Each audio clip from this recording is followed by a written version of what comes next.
የጥበብ መስዋዕትነትና የጽናት ጉዞ በኢትዮጵያ የፊልም ኢንዱስትሪ ውስጥ ፈጣን ምርትና ትርፍ ቀዳሚ በሆነበት በዚህ ዘመን ለጥራትና ለኪነ ጥበቡ ክብር ሲባል 3 ሙሉ ዓመታትን በአንድ ስራ ላይ ማሳለፍ እጅግ ብርቅ ሆኗል። ወጣት ሄኖክ ወንድሙ ፈረጃ የተሰኘውን ፊልሙን ለማጠናቀቅ የከፈለው መስዋዕትነት በዘርፉ አዲስ ታሪክ እየጻፈ ይገኛል። ባለፉት 1095 ቀናት ሄኖክ ትኩረቱን በአንዲት ስራ ላይ ብቻ አድርጓል። ይህ ጉዞ ግን አልጋ ባልጋ የተነጠፈ አልነበረም።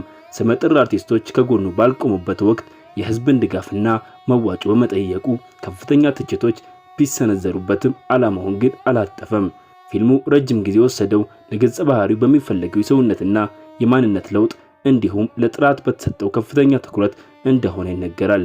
ይህ በብዙ ትግልና በህዝብ ፍቅር የተሰራው ስራ የፊልም ኢንዱስትሪ ወደ ኋላ የተጓዘ ነው ለሚሉ ወገኖች ትልቅ መልስ ይዞ እንደሚመጣም ይጠበቃል። ሄኖክ ወንድሙ ሆይ ላሳየኸው የማይናወጥ ትጋትና ላሳለፍከው አድካሚ ጉዞ ትልቅ አድናቆት ይገባሃል። የድካምህ ውጤት ወደሚታይበት የመገባደጃ ምዕራፍ በመድረስህ እንኳን ደስ አለህ። ፈረጃ የኢትዮጵያ ሲኒማን አንድ እርምጃ ወደፊት እንደሚያራምድ ተስፋ እናደርጋለን። ለዚህ ቻናል አዲስ የሆናችሁ ሰብስክራይብ በማድረግ የዚህ ቻናል ቤተሰብ ይሁኑ። ሰናይ ቀን።